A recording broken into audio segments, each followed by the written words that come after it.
Gubernur DKI Jakarta, periode 2017 sampai 2022.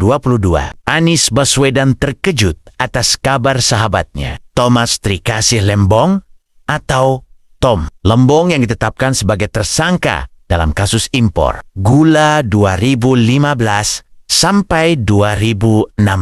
Pada masa itu, Tom menjabat sebagai Menteri Perdagangan. Penetapan status tersangka ini diumumkan oleh Kejaksaan Agung Kejagung 29 Oktober tahun 2024. Setelah Tom Lembong menjalani pemeriksaan sebanyak 3 kali melalui unggahan di akun pribadinya, Anies menyampaikan bahwa berita ini mengejutkan dirinya.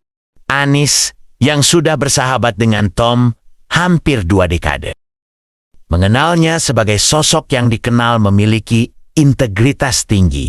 Ia menyebut Tom Lembong selalu mengedepankan kepentingan publik dan fokus memperjuangkan kelas menengah yang kerap terhimpit. Pun sepanjang karier Tom, baik di dunia usaha yang panjang maupun masa singkatnya di pemerintahan, Tom dikenal sebagai pribadi yang lurus dan jauh dari sifat neko-neko. Hal ini, kata Anies, membuat Tom dihormati, baik di dalam negeri maupun di komunitas internasional. Namun, Anies tetap menghormati proses hukum yang berjalan. Ia percaya bahwa aparat penegak hukum akan menjalankan proses ini secara transparan dan adil. Dalam unggahannya, Anies juga menyatakan bahwa dirinya bersama keluarga dan sahabat akan terus memberikan dukungan moral bagi Tom. Berikut adalah kutipan unggahan Anies di akun miliknya. Teman dua semua, terkait penetapan Tom Lembong sebagai tersangka.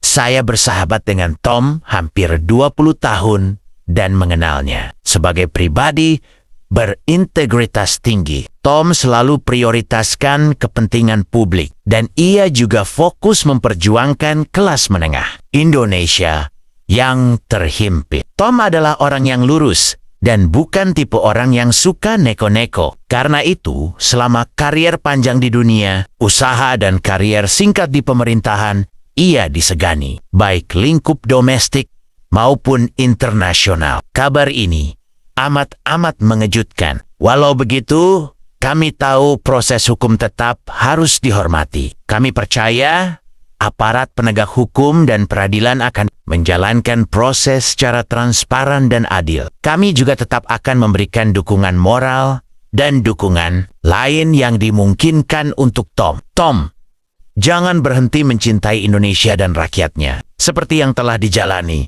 dan dibuktikan selama ini. I still have my trust in Tom.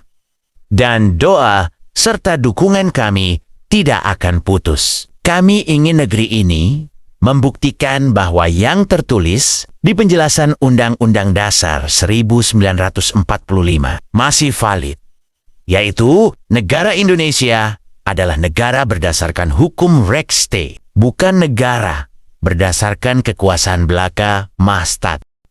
Selain Tom, Kejaksaan Agung juga menetapkan Direktur Pengembangan Bisnis PT Perusahaan Perdagangan Indonesia PPCS sebagai tersangka dalam kasus yang sama. Kasus impor gula ini diperkirakan telah merugikan negara hingga 400 miliar rupiah.